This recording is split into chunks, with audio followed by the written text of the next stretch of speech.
All right, let's dive into an idea that might just flip a lifelong belief right on its head. What if the world you see every single day isn't really a reflection of what's out there, but more of a projection of what's in here, inside your own mind? Let's get into it. You know, from the time we're kids, we're handed this very simple rule for how to make sense of the world around us. It's like the foundation of our understanding. And that rule is this: seeing is believing. Right? If you can see it with your own two eyes, then it has to be real.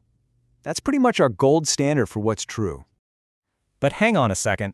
What if that simple rule has been quietly misleading us this whole time? What if perception actually works in the complete opposite direction? And here it is, the core idea that changes everything. For the untrained mind, believing is seeing. Your beliefs, your past experiences, they act like this powerful, invisible filter. They don't just add a little color to what you see, they literally determine what you're even able to see in the first place. So how does this actually play out in real life? Let's start with a really simple story that shows exactly how we project our own meaning onto a totally neutral world. Picture this. A monastery gets a donation of some green plastic chairs. Now, objectively, that's all they are, right? Just molded plastic with some green pigment. In a neutral reality, they don't have any meaning. They just are. But now, look at this. The exact same object ends up creating two completely different realities. For one person, these chairs are a practical, super useful gift. But to another person, they're an ugly symbol of environmental waste.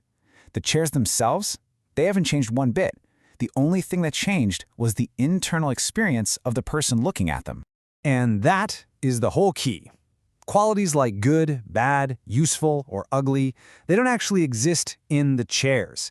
They're generated by our own minds, and they are completely colored by our past. We think we're reacting to a chair, but what we're really reacting to is the sum of our own experiences. Now, this mental filtering, it's not just for big opinions about things. It runs unconsciously, all the time, kind of like an autopilot. This next example shows how this autopilot builds our reality on pure assumption, until something comes along and shatters it. And this autopilot is incredibly efficient, isn't it? It lets us get through our day without having to stop and analyze every single little detail. But that efficiency, well, it comes at a cost. It can make us completely blind to what's actually there.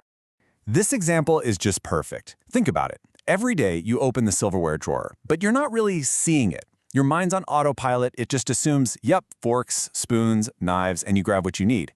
But the moment a spider shows up, bam, that autopilot is shattered. All of a sudden, you're forced into the present moment, paying super close attention.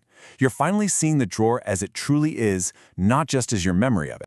And this goes so much deeper than just our assumptions. I mean, look at this. The same totally neutral sound, a dog barking, can create two opposite physical and emotional realities. For someone who loves dogs, it's a feeling of joy. For someone who's been bitten, it's a spike of fear, a shot of cortisol.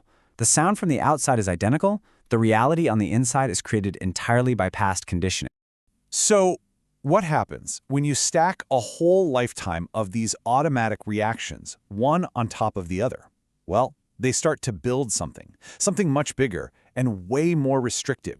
Every automatic judgment, every single time you instantly decide you like or dislike something.